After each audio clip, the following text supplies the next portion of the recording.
ஒரு முக்கியமான டாபிக். இந்த டாபிக் ஆங்கில ஆட்சியில் இந்தியாவின் தொழில் வளர்ச்சியை பற்றி நம்ம இந்த டாப்பிக்கில் காணலாம். வங்காளத்தில் முதல் ஜன்னல் தொழிற்சாலை ஆங்கிலேயர் அமைத்த ஆண்டு எது? வங்காளத்தில் முதல் சணல் தொழிற்சாலையை அமைத்த ஆண்டு 1855ஆம் ஆண்டு. 1854ஆம் ஆண்டு பருத்தி தொழிற்சாலை அமைப்பாங்க. 1855ஆம் ஆண்டு சணல் தொழிற்சாலையை இந்தியாவில் அமைப்பாங்க ஆங்கிலேயர்கள். கீழ்கண்ட கூற்றுகளை ஆராய்க. இயந்திரங்களையும் அவர் சணல் ஆலை தொழிலுக்கு புகழ் பெற்றிருந்த ஸ்காட்லாண்டில் உள்ள டண்டியில் இருந்து கொண்டு வந்தனர்.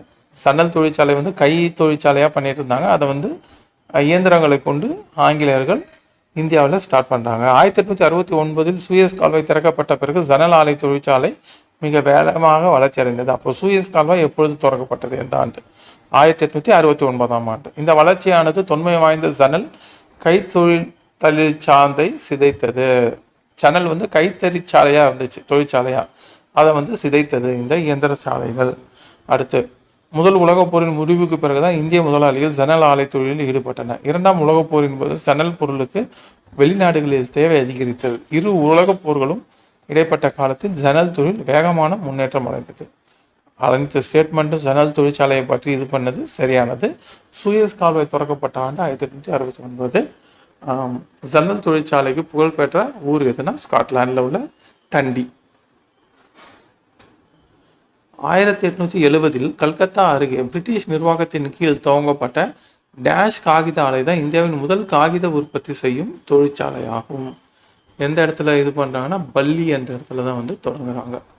அப்போது முதல் ஜன்னல் தொழிற்சாலை 1855, காகித தொழிற்சாலை 1870ஆம் ஆண்டு, பேப்பர் ஃபேக்ட்ரி. அடுத்து, இந்தியர்களாலேயே நிர்வகிக்கப்பட்ட ஆலை காகித ஆலை எந்த ஆண்டு? 1882ஆம் ஆண்டு. எந்த இடத்துல தொடங்கப்பட்டது? லக்னோவில் பேப்பர் ஃபேக்ட்ரி இந்தியர்களால் முதல்ல தொடங்கப்பட்டது. டேஷில் அசாம் தேயிலை நிறுவனம் அமைக்கப்பட்டது. அசாம் தேயிலை 1839ஆம் ஆண்டு.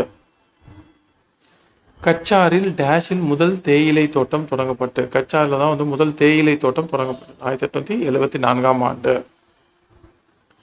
கீழ்கண்ட கூற்றுகளை ஆராய்க. வங்காளத்தில் 1830 ராணிகஞ்சில் முதலாக நிலக்கரி சுரங்கம் திறக்கப்பட்டது. நிலக்கரி சுரங்கம் 1820.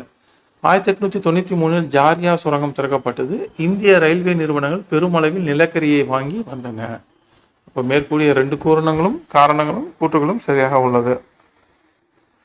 குரோம் பதனிடும் முறை கண்டுபிடிக்கப்பட்ட பிறகுதான் உயர்தர தோல் உற்பத்தி பெருகியது. நவீன முறையில் தோல் உற்பத்தி தொழில் டேஷ் மாகாணத்தில் தொடங்கப்பட்டது. பின் மற்ற மாகாணங்களில் இந்த தொழில் பரவியது. தோல் தொழிற்சாலை சென்னையில் தான் தொடங்கியது. அதுக்கப்புறம் தான் குரோம் பதனிடும் முறை பிற மாகாணங்களுக்கு பரவியது. சென்னையில் குறிப்பாக குரோம்பேட்டை அப்படின்ட்டு நம்ம ஒரு பகுதியை சொல்லுவாங்க. அந்த குரோம், அந்த தோல் பதனிடும் தொழிற்சாலை குரோம்பேட்டை சென்னையில் தான் முதல்ல தொடங்கப்பட்டது தோல் தொழிற்சாலை. டேஷில் கல்கத்தாவில் முதல் பருத்தி நெசவாலை தொடங்கப்பட்டது 1818. பம்பாய் நகரத்தில் தான் இந்த தொழில் இடம் செறிவடைந்திருந்தது. கௌஸ்வாஜி நானாபாய் தாவர் என்ற பார்சி தொழிலதிபர் பம்பாயில் டேஷில் ஒரு பருத்தி நெசவாலையை தொடங்கினார். எந்த ஆண்டு தொடங்குறாரு அப்படின்னு பார்த்தீங்கன்னா 1851ஆம் ஆண்டு பம்பாயில் ஒரு பருத்தி நெசவாலையை தொடங்கினார்.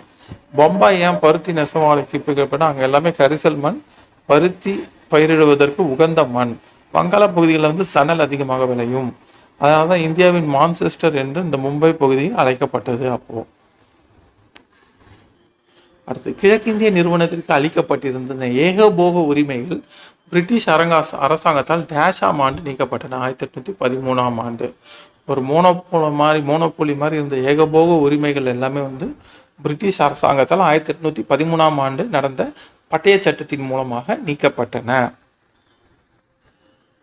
1869 டேஷ் கால்வாய் திறந்துவிடப்பட்ட பிறகு ஆங்கிலேயரின் வணிகம் வேகமாக வளர்ச்சி அடைந்தது. என்னன்னா சூயஸ் கால்வாய். இந்த சூயஸ் கால்வாய் 1869ஆம் ஆண்டு திறக்கப்பட்டது. இதன் மூலம் ஆங்கிலேயர்களின் வளர்ச்சி வணிக வளர்ச்சி வேகமாக அடைந்தது. கீழ்கண்ட கூற்றுகளை ஆராய்க. 20ஆம் நூற்றாண்டில் ஆரம்பத்திலிருந்து ஆங்கில வணிகத்திற்கு போட்டியாக ஜெர்மனி, அமெரிக்க ஐக்கிய நாடுகள், ஜப்பான் போன்ற நாடுகளும் தோன்றின. சரி.